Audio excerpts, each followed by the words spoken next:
de las Adicciones de Córdoba. Les agradecemos por sumarse a participar en el día de hoy.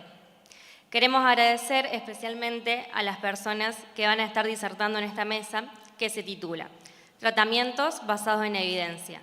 ¿Cómo mejoramos los resultados de las intervenciones? Hoy estarán disertando Jimena Kalawowski, que desde 1997 Jimena ha trabajado en el ámbito del consumo de diferentes contextos. Como directora de varios programas de tratamiento y luego desarrolló e implementó programas de ayuda, además de psicoterapia individual y familiar. Jimena obtuvo una maestría de adicción en las drogas que culminó en su tesis Adherencia al tratamiento en personas con drogadicción. Recientemente desarrolló programas de prevención escolar y participó en la formulación de políticas públicas. Durante los años 2015 y 2018, Jimena fue jefe de la División de Programación del Servicio Nacional para la Prevención y Rehabilitación del Consumo de Drogas y Alcohol de Chile. Estuvo a cargo de la sección de reducción de la demanda, que incluye áreas de prevención y tratamiento. También estará disertando Darío Gijena Parker, médico psiquiatra, secretario de Prevención y Asistencia de las Adicciones del Ministerio de Salud del Gobierno de la Provincia de Córdoba. Profesor en la Escuela de Salud Pública de la Facultad de Ciencias Médicas de la Universidad Nacional de Córdoba. Magíster en drogodependencia, también de la Facultad de Ciencias Médicas de la Universidad Nacional de Córdoba. Representante de la región de Sudamericana de la Sociedad Internacional de Medicina y Adicciones. Les recordamos que cada uno tendrá una disertación de 40 minutos y al finalizar destinaremos un tiempo a preguntas. Muchas gracias. Bueno, voy a empezar yo y le voy a pedir que me recuerde cuando falten 15 minutos, pero yo voy a hablar 20. Así que la vamos a dejar a Jimena que hable un poco más. Simplemente para, de alguna manera, dar una aplicación práctica de los desafíos, de las dificultades y bueno, también lo que hemos podido construir desde la política pública acá en Córdoba. Quiero agradecerle a Jimena que se haya venido, su apretadísima agenda seguro desde un organismo tan importante como la CICAD en la Organización de Estados Americanos y además por la historia, digamos, de amigos y proyectos compartidos desde Era Adicciones hasta esta parte. Así que un gusto tenerte acá en Córdoba, Jimena. Y a todos ustedes por estar acá presentes. Bueno, ya yendo al punto, les decía a Jimena que algo que inspiró en el Plan Provincial de Adicciones de Córdoba, la RAC, la Red Asistencial de las Adicciones de Córdoba, que en su momento el gobernador lo convirtió en un decreto, es pensar en un plan que cubriera todos los aspectos vinculados a la prevención de la asistencia en un continuum, ¿no? En algo que no fuera estanco, que no fuera una cosa y la otra aislada o que no tuviera una relación. Y en ese continuum, después vamos a verlo bien, no solo iban a estar ahí las cosas que sabíamos que íbamos a poder implementar, sino también que en ese continuum, en ese plan están las cosas que no tenemos, las cosas que sabemos que alguien puede necesitar y nosotros no se las vamos a poder proveer, pero que quede un registro de manera tal que cualquiera que continúe una política pública tenga ese mapa de acción, ¿no? De lo que puede estar faltando y a quiénes, ¿no? Porque toda decisión política implica a cuántas personas tiene que llegar, ¿no? Las necesidades, como ustedes saben, son infinitas y los recursos son limitados. Si quieren saber más sobre la RAC, ahí está el código para que lo puedan ver, pero en resumen, verán que en el nivel 1 son las acciones de prevención, ¿no? Desde la promoción de la salud a los distintos niveles de prevención. Ya después vamos a ir viendo cómo los implementamos. El nivel 2 lo pensamos como centros asistenciales, ambulatorios, especializados, multicomponentes, es decir, no es el mismo dispositivo que ofrece la salud mental convencional, vale decir, ir a un psicólogo o ir a una psiquiatra o un psiquiatra o ir a tener una consulta particular en alguna otra disciplina de la salud, sino un programa, ¿no? Un programa que tuviera todos los componentes y tuvieran una interrelación y una lógica entre esos componentes con un objetivo en común. Eso es lo que faltaba en la política pública de Córdoba y bueno, tiene que ver con el nivel 2. Después del nivel 3, que tiene que ver con la internación breve y la desintoxicación. En Argentina, a partir de los cambios normativos, debe ser llevado adelante en hospitales polivalentes.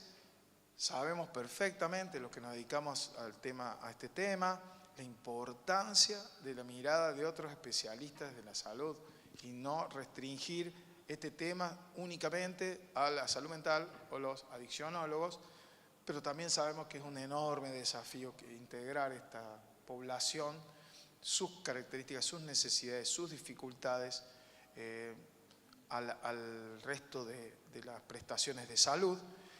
Después el nivel 4, en el nivel 3 ustedes también saben que están los hospitales psiquiátricos en transformación. En nuestra provincia la competencia de los hospitales está en la Secretaría de Salud y la competencia de los hospitales psiquiátricos en transformación está en la Secretaría de Salud Mental y nosotros somos una secretaría que también estamos en el Gabinete de Salud, pero es otra secretaría.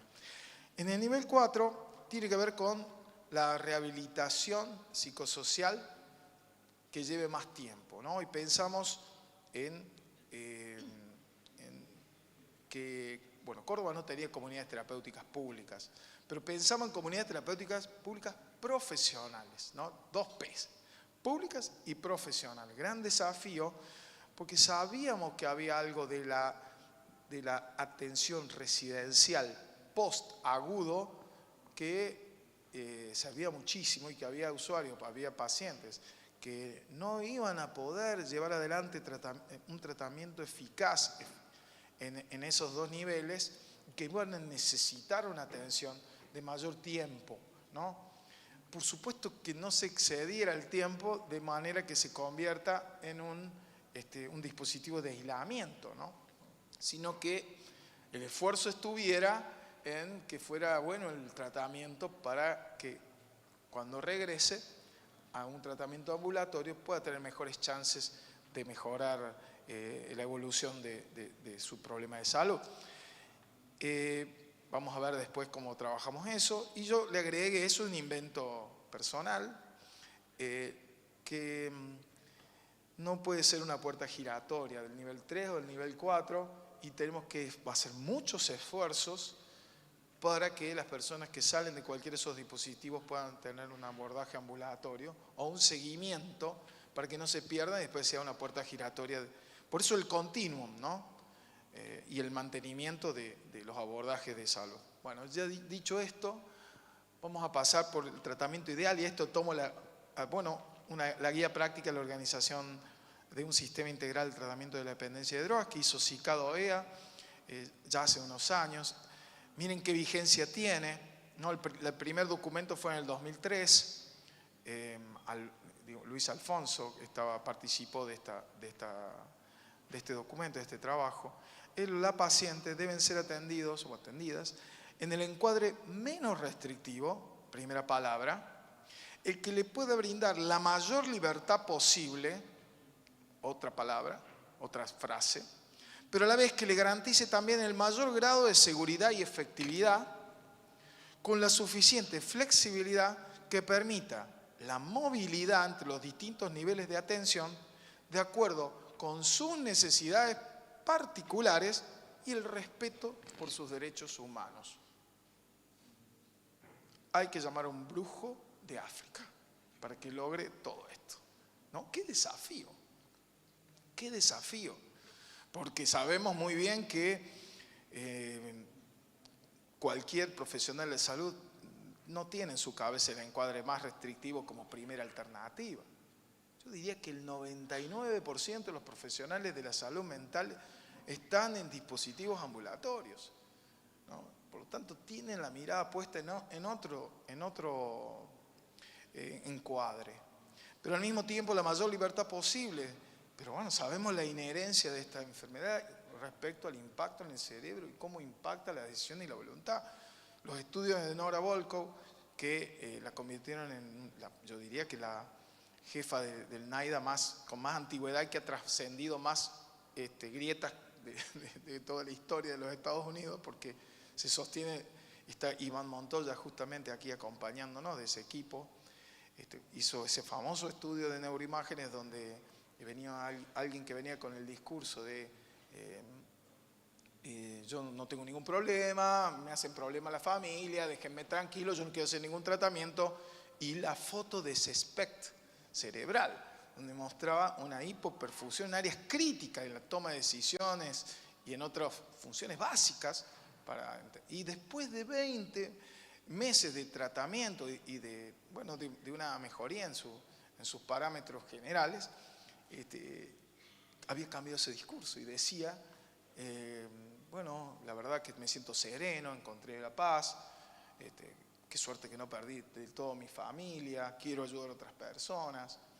Y la foto del SPECT 20 meses después era un colorinche de perfusión cerebral, es decir, había recuperado funciones. Es difícil separar lo que sucede en las personas que sufren este problema y cómo eso mina su voluntad. Sin embargo, nunca sirvió ir con un garrote a trabajar estos problemas. Esto lo voy a decir como una obviedad, sí, pero es un enorme desafío generar contextos que hagan más fácil que las personas tomen decisiones saludables, pero no basta con la decisión exclusiva de la persona, ¿no? Hay veces que empiezan, sin una voluntad plena, con una voluntad bastante limitada, y luego eso cambia. Así que siempre hay que hacer tratamiento. Bueno, me parece que me prolongué en esto. Contar cómo fue nuestra situación. Nosotros empezamos hace 8 años y nuestra oferta de tratamientos tenía, yo no me decido si ver la pantalla, que la verdad que no me conviene verla, o ponerme a verlo acá, y lo voy a ver acá. Pero decía de la historia clínica de papel. Cuando nosotros empezamos, nos acordábamos muy bien. ¿Estás, Lupe, por ahí? Bueno, que coordina el centro donde se hizo este piloto. Nosotros teníamos una demora de 2 meses en atender el primer turno, y por supuesto nos faltaban el 82%. Obviamente nosotros no lo sabíamos. Tuvimos que hacer un trabajo finito para saber que no se estaba atendiendo de la manera que se debía atender. Por supuesto, una vez que eso se aguantaba a alguien 2 meses y del poco porcentaje que terminaba yendo, esos después eran seguidos muy bien, ¿no? Había algo que no cerraba y esto era muy difícil de hacer. Entonces dijimos, vamos a hacer un trabajo, y lo pusimos el proyecto de recordatorios. Primero vamos a tratar de achicar lo que es una obviedad, el tiempo hasta el pedido de ayuda, y vamos a hacer un sistema de manera tal de que algo tan simple que sucede en cualquier ámbito de la salud privada, le manda un recordatorio a esa persona que tiene un turno para ver si podemos aumentar la adherencia. La experta en adherencia es la licenciada Kalowski en su tesis. Pero nosotros buscamos cosas simples porque teníamos problemas grandes. Pero teníamos historias clínicas de papel, así que hicimos un sistema informático, que el sistema informático cargamos información básica de los pacientes, información crítica como, cuánto tiempo se demoraba en atender, cuántos pasaban de ese primer contacto a un segundo contacto y así, para hacer un seguimiento. Y nos encontramos con la maravillosa noticia de que ya les vamos a mostrar, se publicó en la revista de Salud Pública, de que con eso aumentó significativamente la adherencia. Y por supuesto se achicó el tiempo de espera, porque si hay más adherencia, lógicamente se atienden más personas en un mejor tiempo. Todo esto muy bonito, pero ¿qué pasó? ¿No? Creamos el sistema informático y después vino la pandemia. Pero la adversidad de la pandemia para nosotros fue tremenda, porque habíamos logrado recién ya tener el dispositivo grupal que estaba funcionando bien, etc. Entonces, lo que nos atravesó en ese momento fue decir, no vamos a poder atender a más nadie. vamos a tener que poner el cartel cerrado. Eso pasó. El equipo dijo, pero si nosotros tenemos el sistema informático de la RAC y tenemos teléfonos. Se cumplió la agenda llamándolos por teléfono. Si Pepito tenía turno, como había una agenda electrónica, lo malo era que estábamos atemorizados de que no tenía un respaldo legal esas prestaciones, porque en ese momento no teníamos una ley que haga que ese registro informático tuviera validez legal. Y dije, tomamos la decisión de hacerlo igual e íbamos nosotros después y hacíamos las evoluciones como después de las intervenciones y pudimos sostener la atención. Gracias a eso, al estudio que habíamos pensado, buscando tener unos indicadores, a decir, mira, esto nos sirvió ahora como una herramienta para el trabajo. Después de la pandemia se aceleró el tema.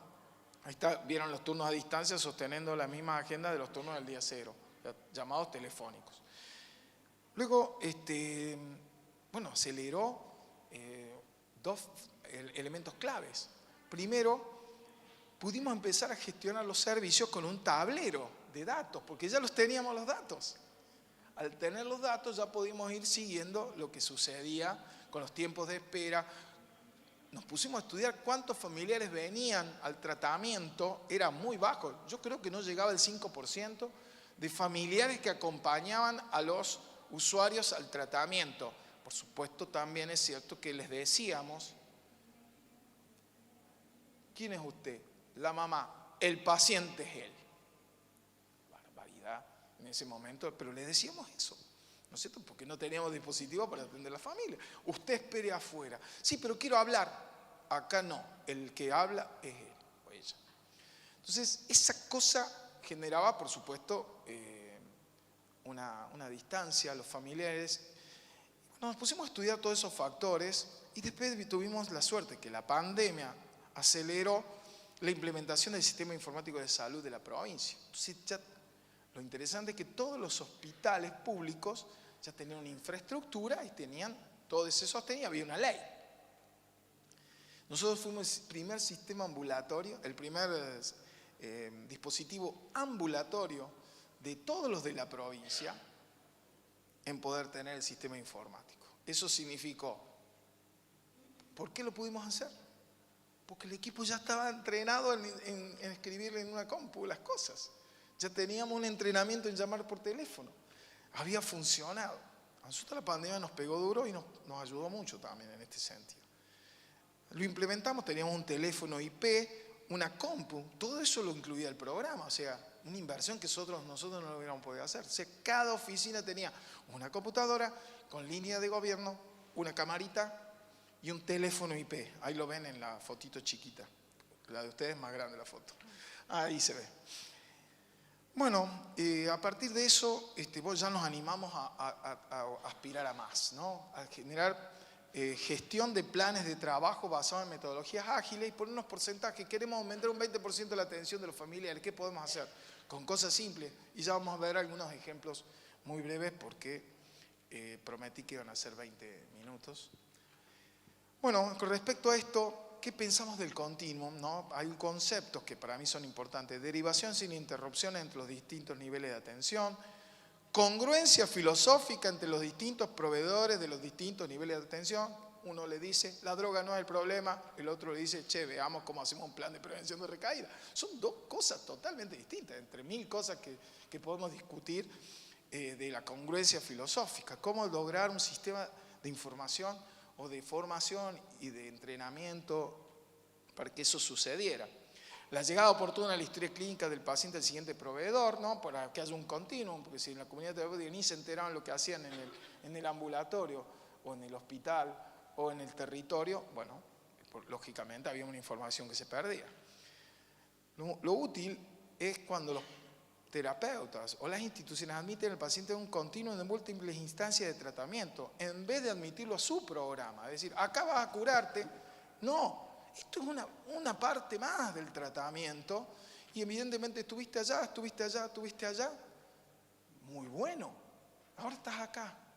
Veamos qué objetivos tenemos para que estés acá y después dónde vas a ir. ¿no? Esto es clave para entender básicamente Y bueno, creamos esto, por supuesto tiene base en muchas escalas de evaluación, porque no nos alcanzaba las clasificaciones normales, necesitábamos multidimensional. Así como el tratamiento era multicomponente, también la evaluación debería ser multidimensional, que hubiera más dimensiones, además de la dimensión del consumo de drogas, ¿no? O la dimensión del problema intrapsíquico. Hay otro mundo, decía en Shakespeare, Horacio, hay otras filosofías que no caben en tu mente. Digamos, tratar de abrir un poquito y ver qué pueden hacer otros. Y bueno, tenemos desde la dimensión 1, donde uno tiene que en esa evaluación preestablecida, semiestructurada, la valoración de la intoxicación aguda o síndrome de abstinencia, porque no lo voy a mandar a una comunidad terapéutica si esa persona está con un delirium tremens, para dar un ejemplo. La dimensión 2 de trastornos y complicaciones médico-clínicas, si alguien tiene una diabetes descompensada, primero hay que hacer que lo vean en un hospital y que lo compensen antes de ir a cualquier otro dispositivo, porque eso es una prioridad. O si alguien tiene una intención suicida, trastornos y complicaciones psicológicos, psiquiátricos, tiene una enfermedad mental persistente, crónica, descompensada, lógicamente no puede tener un dispositivo de rehabilitación.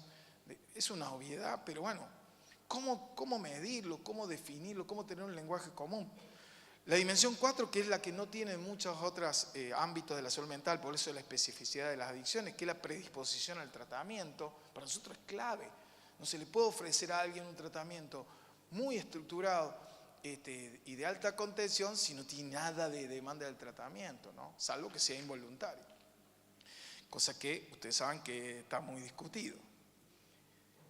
La dimensión 5 es qué potencial de recaída o de seguir en consumo activo. Y la dimensión 6 es el contexto vital, que esta es la más grande de todas, ¿no es cierto? Con quién vive, qué nivel de educación, si trabaja, si está en situación de pobreza, si vende droga, si tiene problemas con la justicia y todos los muchos, etcétera. Si tiene hijo o hija que tenga que bajo su cuidado.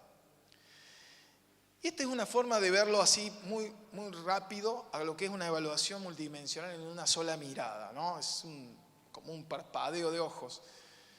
Estos, a ver si funciona este. A ver, anda bien. Estos son los pacientes que nadie quiere, ¿no? ¿Por qué? No tiene apoyo social. ¿Por qué? Porque está opuesto al tratamiento. ¿Por qué? Porque tiene un trastorno adictivo severo. ¿Por qué? Porque también tiene un problema de salud mental severo. Tiene alguna enfermedad mental severa. ¿Y por qué? Porque tiene un montón de otros problemas. Estos son los pacientes más graves y estos son los más leves, ¿no? Donde me caiga acá el puntero, ese es la situación en la que está la persona y el dispositivo o el nivel de tratamiento que le tengo que ofrecer. Y bueno, desde una evaluación unidimensional a una multidimensional, con todas estas dimensiones, y no separadas, sino juntas, de la ubicación de un usuario en un programa con objetivos prefijados del que egresa con un diploma de curado a uno basado en el usuario, porque es la realidad, y saber que va a ser algo a largo plazo probablemente. Y hay cosas que el usuario va a decidir que no está en nuestras manos y que tenemos que acompañar en ese recorrido, en ese camino, en esos cuidados continuos. Y así, ¿no? Y lo último, quería insistir de un número limitado de niveles de atención, que a veces era solamente la internación aguda en un lugar X mandado por un juez, a un abordaje amplio y flexible de cuidados continuos. El nivel 1, ¿qué pudimos hacer? Yo les voy a contar en resumen, porque en el Congreso van a ver otras cosas. Nosotros, en su momento, el gobernador nos dijo, vayan a los barrios. No es tan fácil, no fue fácil. Tuvimos que tomar la decisión de ir a pocos lugares con una alta intensidad de servicios o ir a muchos lugares que tenían muchas necesidades con una baja intensidad de servicios. Y optamos por muchos lugares con una baja intensidad de servicios a expensas de la inversión en infraestructura. Nos vamos a la infraestructura de la comunidad. Entonces va un equipo que va y trabaja en un club, en el consultorio de un polideportivo, en un dispensario, Y la gestión de datos nos permitió, nos aportó esa maravilla. Si hubiéramos construido algún bodoque en algún lado y después no viene nadie, no podés correr del lugar eso. Nosotros la gestión de datos, si ese lugar no tiene demanda y hay otro lugar que tenga demanda, bueno, ya se disputan los territorios. Yo te puedo conseguir gente para que venga, lo cual podemos garantizar alguna cierta cobertura racional de los servicios y de los recursos, ¿no? Y también tenemos en algunos lugares lo que llamamos, porque está dividido en espacios de primera escucha, orientación. A veces se hace mucho más. Hay lugares donde no tienen nada, donde no llega el Estado, en esos sitios que ustedes ven de nuestra ciudad, que es muy extensa. Y hay otras actividades, esos son espacios de primera escucha. Se puede asesorar una mamá, ya les voy a mostrar los números básicos. Y luego los talleres de boxeo, porque no iba a ir a un espacio de primera escucha, pero sí capaz que van a un taller de boxeo y pueden establecer un vínculo, un contacto para llegar a esa población. La Municipalidad de Córdoba ha creado en esta gestión centros con mayor intensidad en, al menos ya este va a ser el cuarto centro que tienen ya, sería como multicomponente, porque tienen otras prestaciones, con lo cual se hace un poco más fácil, porque nosotros tenemos nivel 2 solamente en el centro de la ciudad, claro, pero el centro porque hay mucha accesibilidad, ¿no? El transporte siempre va al centro y tenemos un lugar que lo vamos a ver ahora. De marzo a marzo del año pasado hicimos 24.000 prestaciones, nos pusimos la decisión de aumentar los espacios de escucha porque el gobierno implementó un programa de polideportivos sociales y deportivos. Entonces ya tenían actividades deportivas, ¿no? Que iban a las infancias, lugares donde van 80, 100 chicos que antes no tenían dónde ir a hacer fútbol, una escuelita de fútbol, en esos polideportivos, que hay como 50, en poco tiempo se ha hecho muchos. Entonces hemos dicho, vamos a hacer nuestra especificidad, que es los espacios de escucha, pero antes esto no era así. Y el 23% tiene que ver trabajamos con las infancias, en nuestros talleres, con personas adultas de 25 en adelante 41%, adultas mayores de 50 en adelante 16%. Está mal esa, tendría que haberlo corrido un poco más, ¿no? Y jóvenes, y bueno, nos pusimos que teníamos muy poca llegada a los jóvenes en el territorio y bueno, algunas medidas tomamos para incrementar eso, ¿no? Pero no es la charla de hoy. Y llegamos a 3.400 beneficiarios. Esa pero beneficiarios con muchos problemas, así que no fue fácil. Yo quiero darles esto que es simplemente una idea de que trabajamos basado en la evidencia. Ahí está el código QR si lo quieren bajar, un modelo para reducir el consumo de alcohol en ámbitos escolares para adolescentes. Y bueno, si quieren saber, ahí lo tienen. Pero este es el proyecto en curso, porque nos dimos cuenta que si los chicos tenían normas sociales que favorezcan el consumo de alcohol, los padres tenían normas sociales que hacían más fácil que los chicos tomen alcohol. Entonces teníamos que trabajar sobre ellos también. Eso lo hicimos con el CONICET y bueno, ya pronto van a estar los resultados ya de todos los indicadores que se estudiaron. Después nos pusimos a trabajar la accesibilidad en el interior de la provincia. La mayoría de los municipios tienen dispositivos psicosociales, pero bueno, muchas veces derivaban a los centros de tratamiento donde se dediquen a atender adicciones. Y dijimos, esto no va a pasar más. Una cosa muy chiquita que les voy a contar, que cuando me tocó sentarme en esa silla del cargo, lo primero que hacían los intendentes era llamar para pedir charlas, porque había un chico que se había drogado, se había suicidado, o lo que sea, charla. Yo me acuerdo de haber ido a una charla, eso es lo bueno de haber tenido experiencia de antes, porque ahí sí, vamos a dar charlas, por supuesto. Uno tiene que satisfacer lo que te pide, pero yo ya había dado charlas y me encontré varias veces, iba a charlas que eso a San Justo, para decir, a un lugar azotado por la droga, que ahora la que más densidad de centros asistenciales tienen. Miren, esta zona es la zona que les digo, tiene muchos intendentes, muchas intendentas que se han sumado para ser parte de la red, pero lo que les quiero decir brevemente es, me tiró al saco después de una excelente charla donde yo me sentía, viste, como diciendo, qué buena charla que di. Mi novio consume, siempre digo lo mismo, porque es una anécdota que a mí me marcó.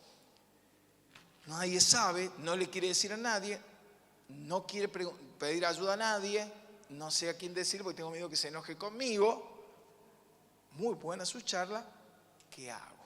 ¿No es cierto? ¿A quién consulto? Lo llamo al secretario de gobierno, le digo, che, tenemos una chica, ya saben la historia. Nosotros acá no tenemos nada, me dice. Entonces yo dije, no está bueno esto de las charlas, no es bueno patear hormiguero. Entonces yo dije, entonces nos pusimos firmes, dijimos no vamos a hacer charla y establecimos un plan para que los equipos locales, primero antes de una charla, tienen que tener un horario de atención, un asesoramiento y herramientas básicas para orientar a la gente. Y nos dijeron, sí, pero no tenemos dónde internar. Y ahí es donde, bueno, los primeros centros de la RAC, cuando empezaron con la promesa, los vamos a tener, ¿no? Y después, bueno, los pudimos tener, ¿no?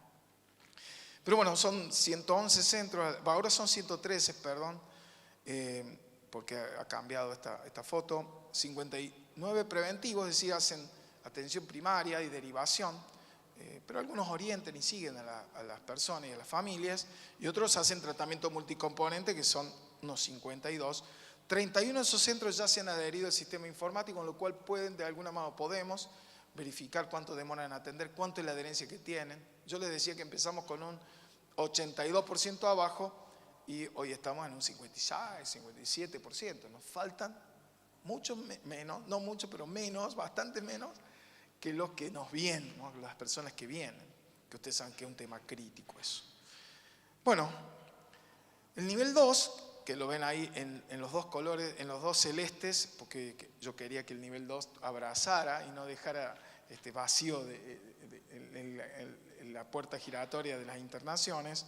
Les decía que es multicomponente y nosotros tenemos además en el San Roque Viejo, el más grande, además de los grupos profesionales, que pueden ser de grupo de habilidades, grupo de tabaquismo, los grupos de familiares, ya lo vamos a ver breve, grupos de ayuda mutua, que cuando cerramos las puertas, nosotros como todo centro público, dice, yo no puedo venir a tal hora, a las 7:30 funciona Narcóticos Anónimos, a las 8 funciona Alcohólicos Anónimos y es de lunes a lunes. Después tenemos otros grupos, pero que son menos frecuentes. Este es el trabajo que les decía, que lo publicamos en la revista de Salud Pública, donde comparamos 50 experimentales y 50 pacientes de control y logramos una mejoría ya habíamos mejorado el porcentaje de asistencia, pero del 51% al 64%, que es una montonera de gente. Ya vamos a ver qué significa ese 15%. Con las familias hicimos lo mismo, no está el trabajo, no lo tenemos todavía publicado, pero bueno, dijimos, pero tenemos que aumentar el 20%, bueno, carteles en todos los consultorios, en vez de decirle, vos no, al contrario, ¿tenés familia? Sí, está ahí afuera, que pase. O cuando era por teléfono, pero mi mamá no vino, bueno, la llamo, ¿no? Ahí el equipo tiene que decirle esta frase, ¿no? Porque también es un diseño de investigación. Sin equivocarse y sin errar, como en los concursos, ¿viste? Sin soplar y sin...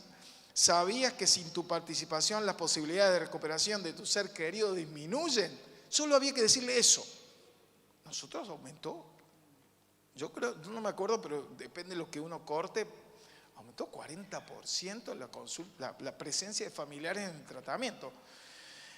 Y después dijimos, pero no era suficiente, y nos decían las familias, mucho no se engancha. Entonces dijimos, vamos a hacer esta ficha, vamos a facilitar todo. Economía del comportamiento se llama esto, ¿no? Hacerle fácil las cosas a la gente. Es muy fácil comprar una cerveza, podés pagar con Mercado Pago, podés, si querés, con efectivo, podés hacer transferencia, lo tenés ahí a la vuelta. Con pandemia ibas a chupar, ningún problema. Te ibas a otra cosa, no se podía. Digo,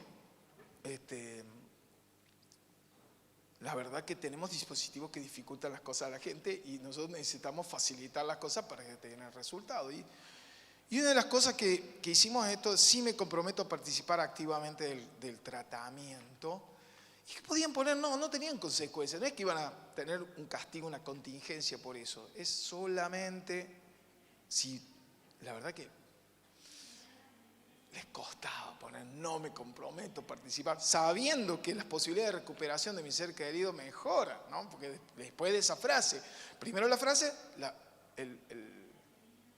la tarjetita y además la facilitación. Tenemos estos grupos tal día, este virtual, este presencial, con lo cual pudimos lograr mejorar los números, porque el equipo, de alguna manera, en las metodologías ágiles, nos ponemos objetivos.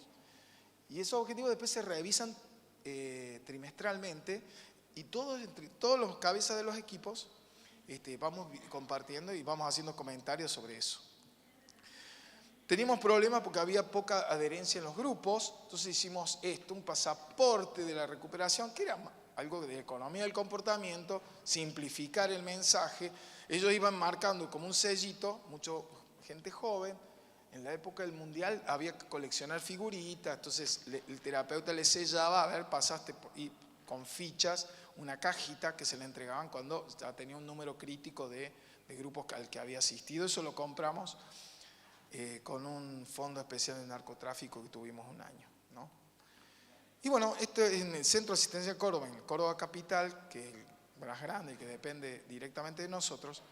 Es de marzo a marzo, 6.500 beneficiarios y como se da en todos lados, el porcentaje de varones es mayor que el de mujeres. Lo interesante es que en el territorio pasa al revés. ¿Será que no pueden viajar las mujeres a atenderse? ¿No? Porque tienen tarea de cuidado, me lo pregunto. Por supuesto que debe ser barreras de esa naturaleza. Y bueno, esos son los números para que ustedes tengan, pero 7 días de tiempo de espera, que es un número crítico para nosotros, y 59,4% de la asistencia a turnos en promedio. Tenemos 43 grupos semanales hoy, de los cuales de policonsumo son 15 presenciales, 3 virtuales, tienen aproximadamente entre 18 y 20 usuarios por grupo. Tenemos 3 grupos de mujeres específicamente y presenciales y uno virtual, 5 grupos presenciales de adolescentes semanales y de familia tenemos 9, 6 presenciales, 3 virtuales y de cesación tabáquica tenemos 4 grupos, 2 y 2. Vamos a nivel 4 porque el nivel 3, como les dije, corresponde a salud mental y a la Secretaría de Salud, las comunidades terapéuticas. Nosotros pusimos en marcha 2. Una fue en Santa María, la primera en diciembre de 2018, la ven ahí, está alrededor de 45 kilómetros de Córdoba.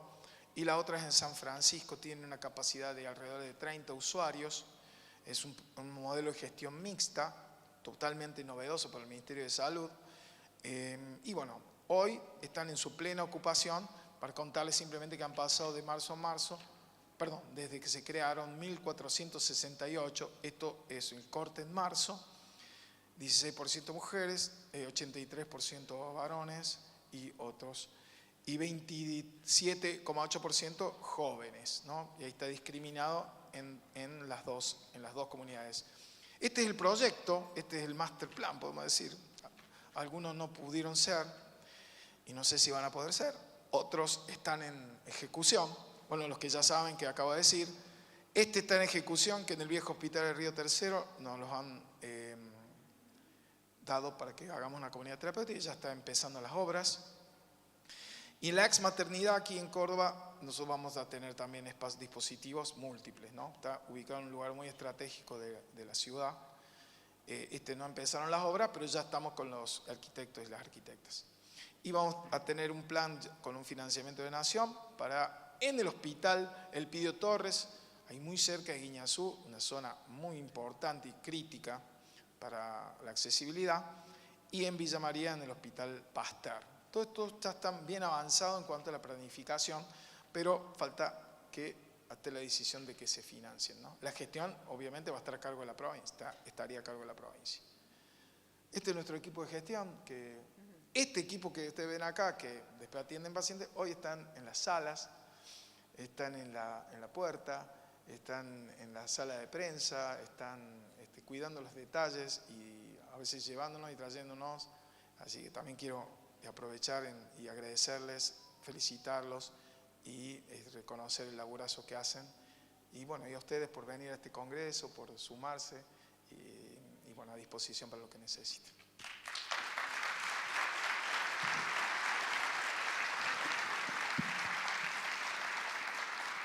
Muchísimas gracias y le damos la palabra a Jimena. Bueno, yo me voy a quedar sentada así. mientras exponías dije, menos mal que no me funciona el computador y que no puedo usar mi presentación porque hubiera sido muy aburrida al lado de esta que hiciste tú. Primero felicitarte porque yo, si me vieron, estaba sacando fotos. Yo soy chilena, pero llevo 4 años ya trabajando en la OEA a cargo de reducción de la demanda que tiene que ver con políticas para los países de la región de las Américas en prevención y en tratamiento. Y justamente esto que tú has mostrado ahora es algo que intencionamos que los países hagan, que las comunidades hagan y que los municipios hagan, y nos ha costado un montón. Entonces, estaba sacando fotos porque creo que esta experiencia, de hecho después te voy a preguntar qué tienes que hacer después, porque esta experiencia está muy buena para poder mostrar que se puede en un territorio acotado, porque a veces se piensa a nivel nacional, pero no en un territorio acotado. ¿Y cuáles son los principales obstáculos que nos hemos encontrado en la región de las Américas? Bueno, por supuesto que nuestra región es una región marcada por la pobreza, por la desigualdad, por la violencia, por los desastres naturales, por la corrupción. Y eso muchas veces dificulta el trabajo en adicciones, pero además también empeora la situación de las personas que consumen sustancias. Sabemos que esta es una enfermedad, como decía Darío, tiene un componente biológico en el cerebro relevante, muy importante, pero también es una enfermedad que se ve afectada por el contexto, por las condiciones de vida, que no solamente hacen que las personas sean más vulnerables, sino que también que cueste mucho más salir de ahí, porque hay menos apoyo, hay menos respaldo, hay menos oportunidades, hay otros problemas de salud asociados, hay otras necesidades. Y pensando un poco en las políticas públicas y en lo que tú mostrabas, nosotros en la OEA es el principal foro político de la región de las Américas, y la CICAD, la Comisión Interamericana para el Control del Abuso de Drogas, se encarga de lo que tiene que ver con la temática en cuanto a reducción de oferta, reducción de demanda, que ya me complica esa división, pero bueno, es la que hay. Fortalecer las instituciones por otro lado, fortalecer los observatorios y también hacer una evaluación de lo que los países hacen. Entonces tenemos una estrategia hemisférica que ha sido consensuada por los Estados miembros y un plan de acción, y eso a través de un mecanismo de evaluación multilateral se evalúa cada cierta cantidad de tiempo, y esos informes son públicos. Ustedes pueden ver cuál es la situación de Argentina, como de también cualquier otro país que participa de la OEA. Una de las dificultades con las que nos encontramos es que justamente en la temática de las adicciones, a diferencia de otra enfermedad crónica, con recaídas, como podría ser, no sé, la diabetes, es todo el prejuicio, el componente moral que hay hacia el consumo de sustancias. Entonces, eso es algo que en políticas públicas lamentablemente todavía se mantiene.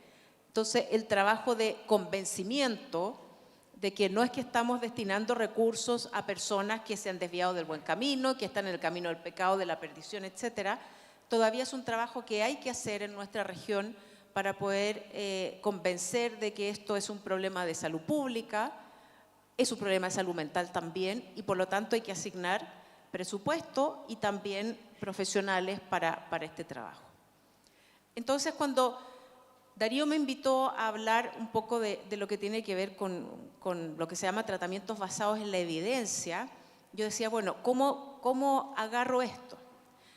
Entonces, creo que ha sido muy bonito cómo has presentado tú los distintos niveles de intervención, porque efectivamente en recorrido por muchos países yo me he encontrado con que lo que hay, cuando hay, porque hay mucha escasez de servicios, es más bien para el nivel de más complejidad, internación, residencial, pero internación. Y todavía tenemos en la cultura general, este concepto de que tengo un problema con mi hijo, mi hermano, mi mamá, etcétera, hay que internarlo. Y eso también es un obstáculo para poder desarrollar otras estrategias, como las que tú mostraste de este continuo de atención. Hay una presión de las familias que absolutamente se entiende, porque cuando hay alguien con problemas de drogas al interior de la familia, todo el entorno se ve afectado. Es una situación muy crítica y muy difícil, pero también siempre la pregunta es cuáles son los servicios de apoyo que hay para esa familia, y tú lo mencionaste recién. La familia no viene para que traten a su paciente, a su usuario, a su familiar, sino que también son parte del abordaje. Entonces creo que eso es muy, muy, muy relevante. Creo que de lo que podríamos hablar, de lo que tiene que ver con la evidencia en los tratamientos, la pregunta siempre, bueno, ¿y qué es la evidencia? La evidencia es, si a mí me funcionó y me aplicaron este método, ¿a ti también te tiene que funcionar? ¿O yo hago contigo esto porque es lo que aprendí y entonces se aplica a todas las situaciones porque a mí me resultó? Y eso es lo que nos encontramos habitualmente. Argentina, afortunadamente, tiene muy buen desarrollo profesional, tiene muy buenos profesionales y por lo tanto hay una capacidad humana como que ya está instalada. Pero todavía nos cuesta comprender que hay métodos que pudieran parecer muy buenos y muy efectivos, pero que están en el límite o francamente transgreden los derechos humanos. Entonces, sí todavía nos encontramos en nuestra región, lamentablemente, con situaciones de personas que son amarradas, encadenadas, que las dejan noches sin dormir, que amarran unos con otros para que aprendan a convivir, que les tiran basura para que se den cuenta del daño que han generado, etcétera, etcétera, etcétera. Entonces, ese es un trabajo en cuando decimos basado en la evidencia, es decir, todos merecemos tener atenciones de salud de calidad, que demuestren ser efectivas, pero que además respeten los derechos que todos tenemos. Y eso, en países que tienen pocos recursos, no solamente económicos, sino que poco recurso profesional, lo que empieza a ocurrir es que se organizan grupos que dan un cierto tipo de asistencia, entre comillas, y ante la desesperación de las familias que no son abordadas en el sistema de salud tampoco y no reciben ayuda, entonces acogen en este concepto de quiero que internen a, o quiero un lugar de internación para, los acogen, los encierran, muchos de ellos cobran, y esa es la atención que tenemos. Entonces, estamos en un gran desafío en la región de las Américas para decir, bueno, podemos organizarlo de manera distinta, necesitamos disponibilidad política, disponibilidad presupuestaria, personas que estén en niveles clave y que puedan tomar decisiones, que me parece, solo felicitarte por el trabajo, para poder avanzar en esta línea. Sabemos que este es un proceso complejo, que al ser una enfermedad crónica necesitamos tener, que era la última parte del continuo de atención, pero necesitamos tener un sistema de seguimiento que apoye, que esté pendiente de las personas, al cual las personas puedan recurrir cuando tienen alguna crisis y otros servicios de apoyo. Y esto es una necesidad que yo creo que acá en Córdoba se está avanzando no solo de manera sistemática, sino que de manera profesional y basado en evidencia. Basado en evidencia significa que no solamente tenemos fármacos que sirven para las ganas de consumir, para los problemas emocionales, los estados de ánimo que están asociados o acompañan el consumo de sustancias, para la impulsividad, sino que también tenemos evidencia en cuanto a la psicoterapia. Sabemos cuál es el tipo de psicoterapia que funciona, qué tipo de estrategias psicoterapéuticas funcionan. Tenemos evidencia en el trabajo de grupo. La psicoterapia de grupo es algo que tiene muchísimo estudio, muchísima investigación, muchísima evidencia. Sabemos que los grupos de autoayuda o ayuda mutua sirven sirven para abordar algunas dificultades, algunas temáticas, disminuyen la culpa, disminuyen la vergüenza, facilitan la adherencia. El trabajo con familia tiene evidencia. Hay escuelas de terapia familiar. Sabemos cuánto sirve el trabajo con familia.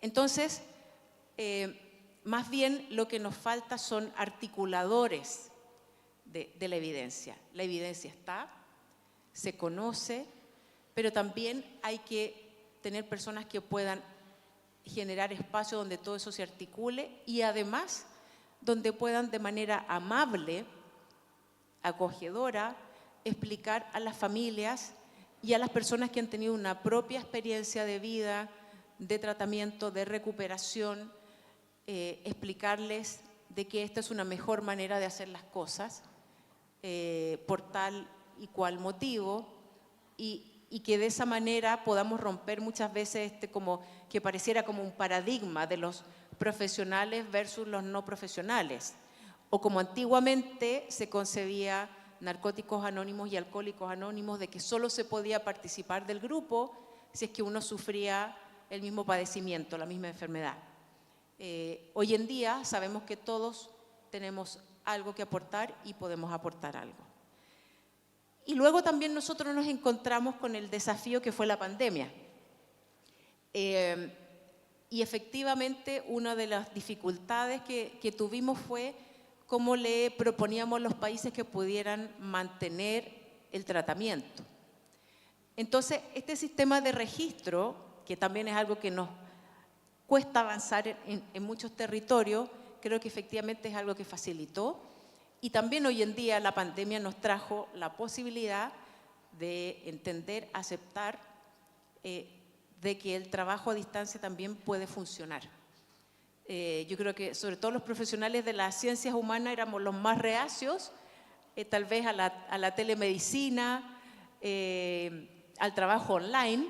De hecho, yo les voy a contar, en la CICAD, de hecho en mi unidad, teníamos antes de la pandemia un diplomado con la UNAM, con la Universidad de México, Autónoma de México, que estaba a cargo de José Luis Vázquez, que trabaja en mi equipo, y él una vez a la semana se iba a otra oficina porque se iba a conectar para ver un caso clínico. Y era como, qué cosa más rara eso que hace José Luis, ¿no? Como servirá para algo. Y claro, realmente fue visionario, porque a lo primero que echamos mano cuando empezó la pandemia fue al diplomado que estaba haciendo la UNAM, porque era lo que nos permitía mantener la formación y la capacitación. Y eso además nos permite democratizar el acceso al servicio de tratamiento, de asistencia, a la formación. Y también cuando pensamos en mujeres que tienen personas, habitualmente son mujeres, porque digo mujeres, no las únicas, pero las mujeres habitualmente somos las que tenemos personas a nuestro cuidado, a nuestro cargo. Nos permiten acceder, porque una de las barreras de acceso que hay para las mujeres es la distancia de los lugares, los horarios y el hecho de tener que estar a cargo de cuidar a otras personas. Entonces, es muy bonito ver cómo todo esto se ha ido integrando. No piensen que Darío me invitó para que yo le dijera lo bien que está haciendo, no, porque yo no conocía esta presentación antes de ahora. Pero sí, es bonito ver cómo todo esto, en vez de verse como un obstáculo, se va viendo como una oportunidad de crecimiento, de incorporar, y todas estas otras estrategias, ¿no? De la frase que se le dice a la familia, de la cartilla, de la imagen visual, que también creo que a los profesionales de las ciencias humanas nos cuesta más, somos más densos, pensamos que todo tiene que ser muy complicado, ¿no? Y algo que tú dijiste recién, claro, el vendedor de cerveza te facilita todo para que tú lo compres, no te lo hace complicado. Pero muchas veces para acceder a tratamiento hacemos todo muy complicado.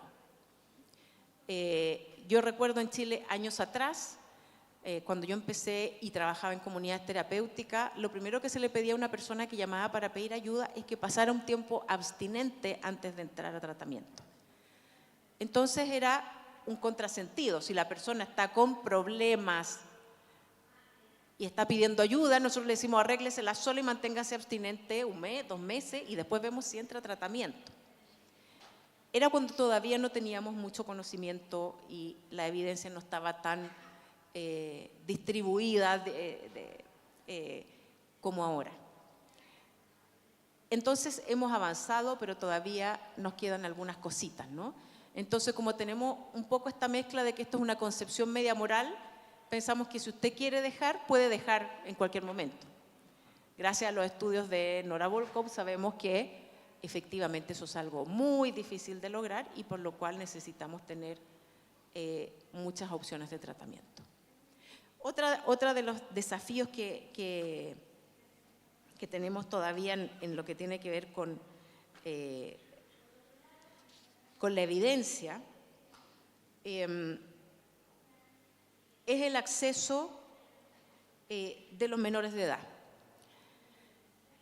Todavía con los menores de edad es mucho más difícil porque tenemos que poder mantener la educación, el acceso a los cuidados que requieren, tenemos que poder facilitar el desarrollo de todas las áreas que tienen, el derecho a jugar, el derecho al ocio, pero muchas veces seguimos usando metodologías y estrategias que fueron diseñadas para hombres y para adultos. Entonces, como tenemos, y afortunadamente hoy en día tenemos también una variedad de alternativas de formación para el tratamiento de niños, para el tratamiento de adolescentes, que son mucho más lúdicas, más entretenidas y que permiten no sacarlos de su contexto y de su desarrollo vital. Entonces creo que, sin querer alargarme mucho, cuando pensamos en el tema de evidencia, tenemos los instrumentos, tenemos las herramientas, hay que hacer difusión, hay que articular, pero sobre todo hay que poder, como dije, de forma amorosa, amigable, amistosa, convencer de que eso es una muy buena alternativa de tratamiento que nos va a ahorrar tiempo, recursos y sobre todo sufrimiento. Esto es un problema, una enfermedad, un trastorno que genera mucho sufrimiento en las familias, en las personas que consumen y en el entorno en el que habitan.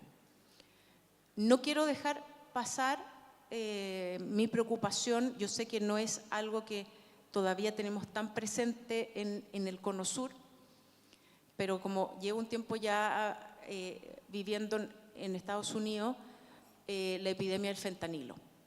En Estados Unidos el año pasado hubo 100.000 muertes por sobredosis. Es una droga que no debemos esperar que esté muy extendida en términos epidemiológicos, porque con muy bajas dosis genera la depresión cardiorrespiratoria y las personas se mueren. Entonces, la información respecto al fentanilo debe estar disponible. Hay que generar las alertas a través de los observatorios, a través de saber lo que se está consumiendo en el territorio. Pero hay que hacer creo que un esfuerzo de comunicación. Estados Unidos, estuve hace poco en Colombia y habían decomisos de fentanilo. Hay mucha discusión de dónde viene, quién lo produce, pero el asunto es que ya está. Ya está. En Buenos Aires el año pasado hubo alguna cocaína que estuvo contaminada con fentanilo y empieza a ser una sustancia que aparece, sobre la cual hay que advertir también a las personas que están en tratamiento, que son usuarios de nuestros programas, porque es muy, muy letal y probablemente hay que mirar algún tipo de estrategias distintas de las que hemos estado usando con otro tipo de sustancias. Les voy a contar, el año pasado en la fiesta de colegio de graduación de mi hija, había paramédicos en la fiesta, porque por más que mandaron advertencias, típico de los que mandan los colegios, ¿no? Advertencia, amenaza de que si alguien entra con drogas no se va a graduar y todas esas cosas, pero dada la realidad, estaba la posibilidad de que algún adolescente entrara con fentanilo, hubiera consumido y tenían un equipo paramédico en la fiesta. Y mi hija me dijo que vio que atendían a un niño joven. No sé si fue por eso o no, pero ha crecido de manera muy rápido y nuestros países son países que son muy vulnerables por distintos tipos de razones. Es una sustancia barata. Y bueno, y sabemos, cuando se empiezan a cerrar más las fronteras en el norte para que las drogas entren, empiezan a bajar, ¿no? A llegar a nuestros países. Entonces, quiero dejar eso como preocupación también, felicitarlos por el buen trabajo. Creo que falta, por supuesto, siempre falta. Hay que lograr que los programas de tratamiento, las atenciones estén inmersas en el sistema de salud, de manera que luchemos contra el estigma que está asociado. Y yo puedo ir al hospital a atenderme por mi diabetes o tener la sesión con el psicólogo o con el psiquiatra y entro por la misma puerta, ¿no?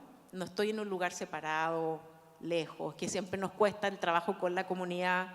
Cuando queremos armar un centro de tratamiento, habitualmente tenemos problemas con la comunidad que piensa que el barrio se le va a echar a perder, que vamos a tener delincuentes, etcétera. Entonces, ¿de qué manera logramos insertar esto para que también las personas que van a tratamiento no lleven esa cartel como voy al centro de drogas, sino que voy a atenderme a un programa de salud?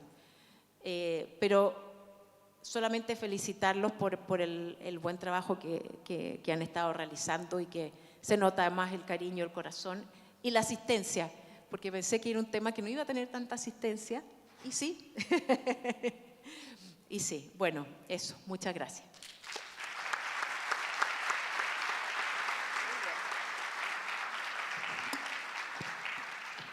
Muchas gracias, Jimena, gracias por tus palabras y esperamos respuestas, preguntas, comentarios del público.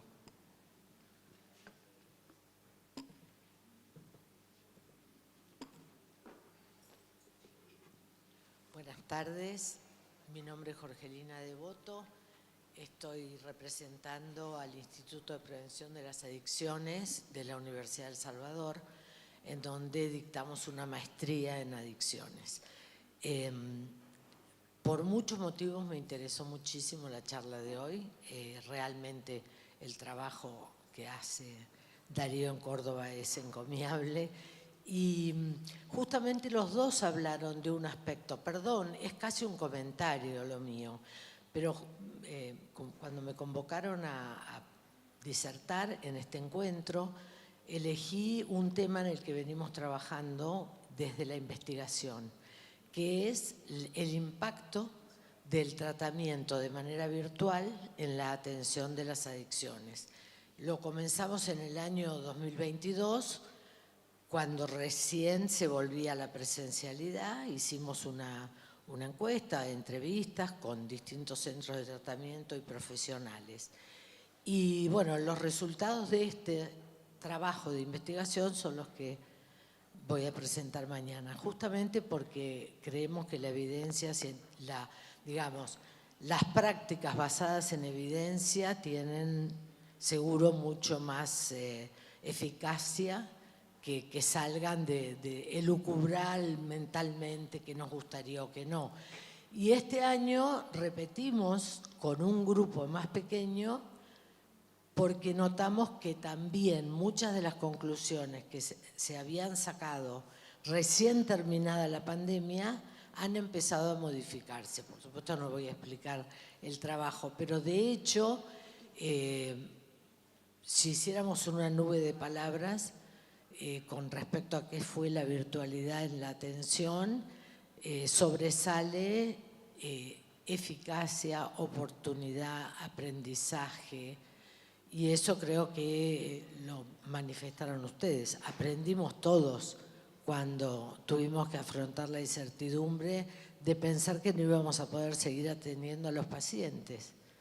Así que bueno, no sé, ese es mi comentario porque cada cosa que dijeron tiene que ver con esta investigación. Otra pregunta. Muchas gracias, Jorgelina, por tu comentario. Y bueno, yo dije comentarios, preguntas, así que reclamos.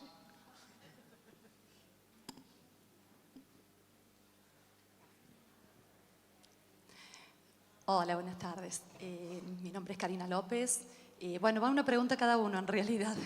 Hubo una voz Darío con respecto a la CTE, la disponibilidad de camas que hay en este momento en las dos que tienen, teniendo en cuenta, bueno, la población territorial tan amplia de aquí de Córdoba, la cantidad de demanda y, bueno, cómo la van llevando mientras. Yo trabajo para la red de promoción y asistencia de salud mental. Somos compañeritos de lado en el Hospital Funes. Por eso, bueno, me interesaba saber la disponibilidad, sobre todo, bueno, en el hospital, en la comunidad terapéutica de Santa María. Y, bueno, y a Jimena, bueno, buenas tardes también. Bueno, te escuchaba y pensaba con respecto, bueno, a las líneas de abordaje terapéutico y qué tipo de terapias con base empírica, si tenemos algún tipo de porcentaje de acuerdo a las líneas terapéuticas de eficacia que se haya investigado y que las tengamos o no, en cuanto a adicciones, ¿no? Pensando, digo, en que confluyen tantas líneas de todo tipo que tenemos, ¿no? Bueno, eso. Bueno, gracias por venir y por la pregunta. No estamos bien, estamos con lista de espera. Como dicen, tengo una buena noticia y una mala noticia. ¿Con qué crees que empiece? Bueno, la mala noticia es que no tenemos cama. Ajá. Hay que esperar, ¿no? Pero bueno, en la espera suceden cosas interesantes porque no es un dispositivo de urgencias. Es un dispositivo que la persona tiene que estar bueno, en base a los criterios de la evaluación multidimensional, tiene que tener todos esos criterios más o menos compatibles con lo que va a obtener una comunidad terapéutica, porque si no puede obtener algo que es perjudicial, ¿no? Si está con un problema de salud física que no lo detectamos, bueno, pero si lo detectamos, lo sabíamos, pero igual hay que internarlo, a veces pasan estas cosas y eso es lo que muchas veces hay que tener en cuenta. Pero generalmente sucede que se le ofrece el tratamiento ambulatorio mientras se hace la espera y bueno, la verdad que muchas personas logran bueno, que cese la urgencia de la demanda de internación y otros siguen esperando y otros se pierden. Porque nos gustaría mucho que fuera mejor eso. La buena noticia es que no fue en vano ese trabajo, ¿no? Esa inversión, porque se pensaba que por ahí muchos dispositivos no están llenos, están vacíos, ¿no? Y el trabajo con todos los otros, al trabajar con las bases de la pirámide, increíblemente aquello funciona, ¿no? Si se trabaja en puerta giratoria, generalmente sucede eso, ¿no? Que no solo que no prestan, sino subprestan. Y el equipo que atiende muchas veces no está muy esperanzado porque lo que ve no le dan ganas de atender. Eso, por lo menos, es mi sensación de haber transcurrido mi vida, digamos, también mirando esas realidades. Así que es como bidireccional. Y la verdad que tenemos ilusión para que estas que están en marcha puedan terminar, si le estamos poniendo todo el empeño posible. Y yo apuesto de que bueno, estos resultados puedan hacer que las decisiones políticas vayan para ahí. Gracias. Sí. Respecto a tu pregunta de las líneas de abordaje terapéutico, bueno, tenemos, no me acuerdo en este momento, pero tenemos un estudio de hace muchos años atrás que no se hizo necesariamente con personas consumidoras de drogas, pero sí sabemos que hay una recuperación espontánea, eso es lo primero. Las personas a veces nos recuperamos espontáneamente y también estamos llenos de historias. Yo creo que todos tienen historias de alguien que consumía X o Z sustancia y de repente de un día para otro dijo no consumo nunca más y lo logró. Pero eso son casos muy especiales, corresponde más bien a la casuística y a personas que han estado en un momento crucial, pero que además han tenido otro tipo de apoyos y probablemente desde el punto de vista más biológico no estaban tan afectados.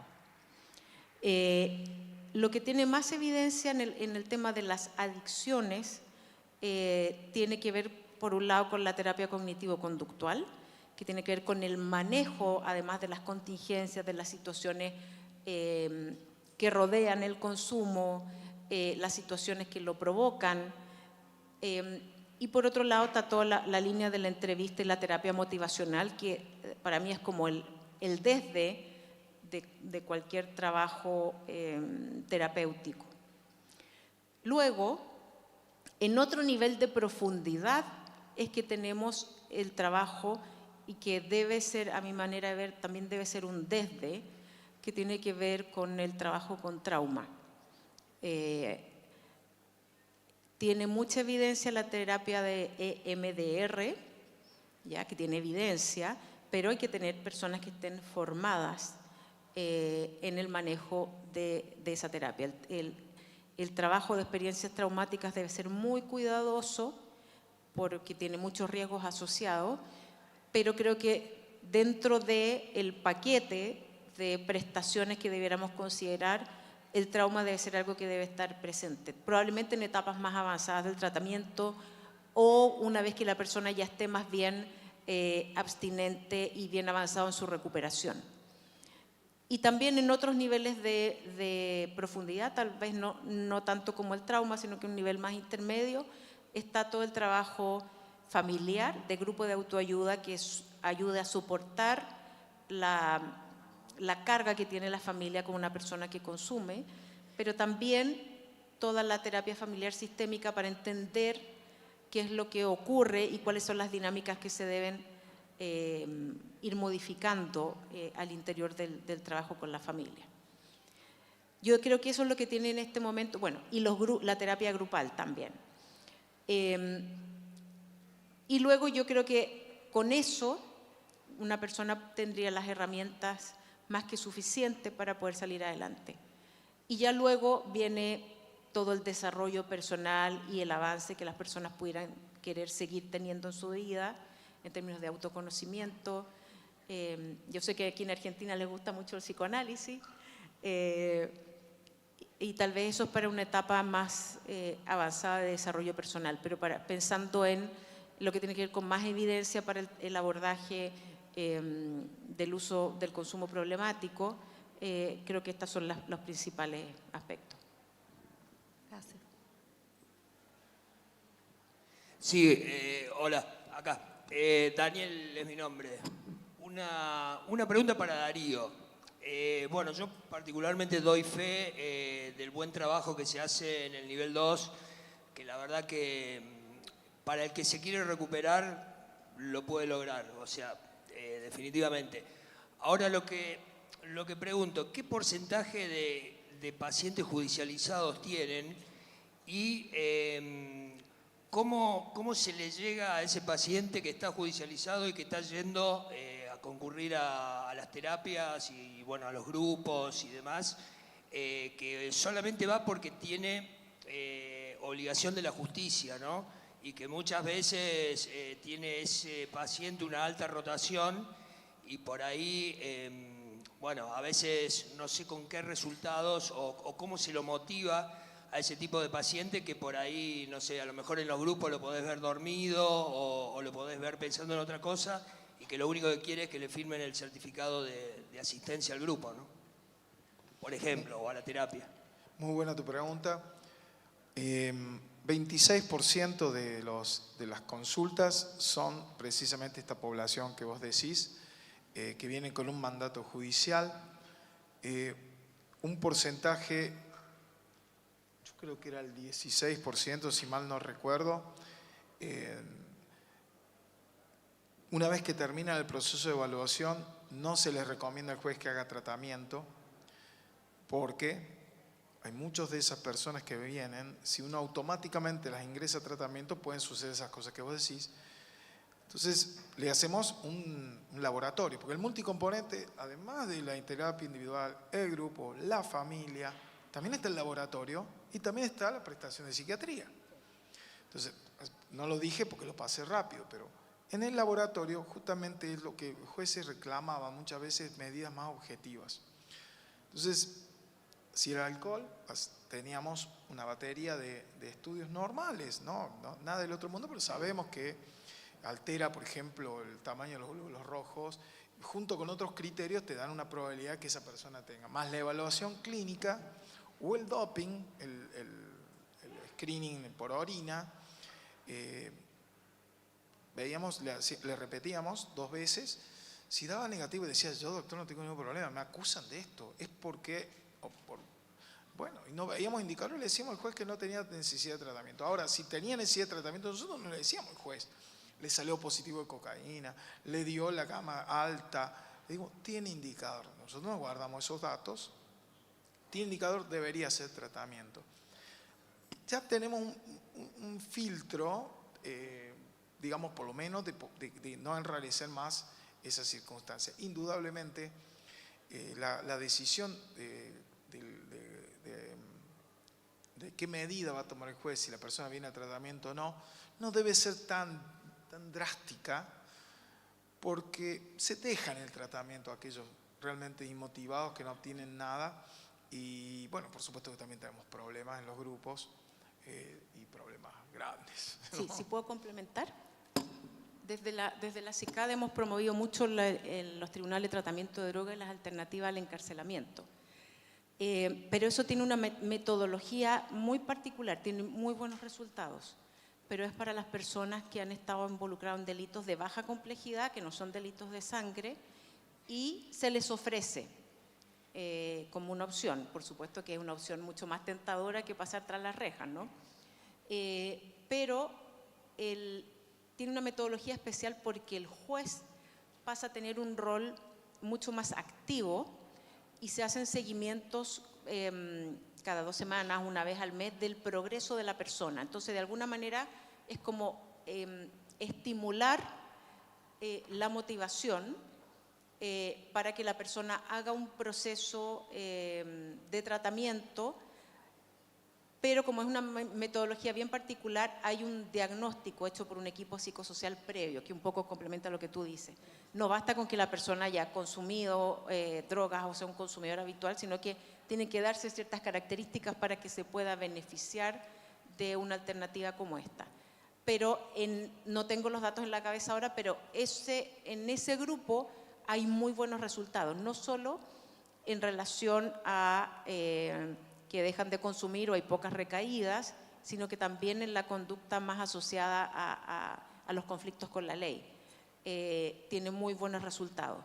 Pero es una metodología particular donde el juez, el fiscal, los abogados, etcétera, hacen como una puesta en escena, ¿no? Es muy bonito ver esas audiencias porque hay toda una puesta en escena y el juez tiene mucho detalle de cómo ha evolucionado la persona en las últimas semanas, participa la familia, etcétera. Entonces creo que en ese sentido es una buena estrategia, pero hay que saber llevarla.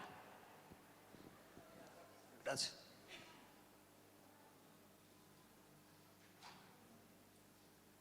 Buenas tardes. Yo soy Graciela Lucatelli, soy médico psiquiatra desde hace 45 años. Así que tengo un recorrido por la historia de la psiquiatría de los últimos años. Lo primero es felicitar a los disertantes. Excelente, aportes riquísimos. Y quiero felicitar a Darío. Ya le dije personalmente algo en una charla privada en cuanto a la estrategia de convocatorias a sectores por fuera del sector público y trabajo conjunto particularmente con las ONG y con otras instituciones. Yo creo que esta es una medida maravillosa para el desarrollo de cualquier proyecto sanitario, la integración intersectorial. Felicitaciones, Darío, nuevamente lo quiero hacer público. Y lo segundo también es rescatar la propuesta del modelo personalizado de tratamiento. Creo que en esto, como en el abordaje de los trastornos mentales severos, el éxito se va a lograr en la medida que construyamos ese tratamiento personalizado, acorde a este paciente, en estas circunstancias, en este momento. Eso es un elemento fundamental y entonces es mi segunda felicitación, Darío, que lleven adelante este modelo terapéutico. Con esto que me llena de alegría el corazón, habiendo trabajado desde hace 40 años en defensa de los derechos de los pacientes, aun cuando nada se decía sobre ello, y después ya activamente con distintos colegas en distintos lugares, fundamentalmente de nuestra América. Quería hacer una lectura. Jimena hizo referencia a que se atan los pacientes, se los encadena, y esto, cuando uno dice estas cosas, a veces en general, la gente que no está corriendo en la urgencia y en la crisis gravísima del paciente que se va a matar o va a matar a alguien, en ese momento terrible de la intoxicación aguda, dice, bueno, ¿qué se puede hacer? Personalmente hice muchas cosas. Estar 5 horas con un paciente hablando para controlar su agresividad, con colegas que buscaban familiares para buscar apoyo desde lo afectivo, familiares que el paciente acepte. Bueno,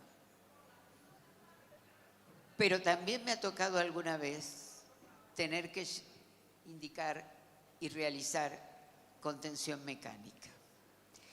Y tenemos que diferenciar muy bien lo que Jimena trajo, que yo lo viví en mis primeros años de psiquiatra, donde se ataban los pacientes a las camas, a veces pudiendo usar otro tipo de contención.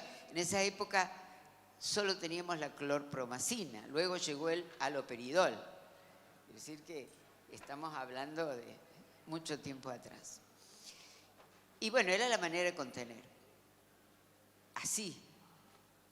Pero no siempre era necesaria, debo decirlo. Había algún caso que sí. Y en mi historia profesional en 45 años, con muchísimos pacientes, tuve que indicar contención mecánica en 3 casos, pero tuve que indicarla. Y cuando nosotros no tenemos cuidado en especificar este aspecto, aquella persona que no es experta en el tema o que no ha vivido esto, dice, uy, ataron al paciente. No, contenemos el paciente con un sistema de contención muy delicado para evitar lesiones en la piel en el paciente, que lleva siliconas y que no se sostiene 24 horas, se sostiene en los momentos críticos, esos en el que ese paciente se va a matar. Y un paciente que tuve yo y que tuve que indicar uno de ellos, una persona pública, después, cuando reflexionó sobre esto, me dijo, yo le agradezco tanto que haya indicado porque yo me habría matado esa noche. Eso era lo que iba a pasar, porque todas esas personas que se echaban sobre mi cuerpo y que no me permitían respirar, me iban a llevar a matarme. Bueno, esto quería compartirlo desde la experiencia y con el más amoroso abrazo a los dos y agradecimiento. Gracias, doctora Lucatelli, por tus palabras. Son recibidas con el corazón abierto. Muchas gracias. Y bueno, vamos a cerrar. Sí, damos por finalizado el espacio. Les agradecemos mucho por participar.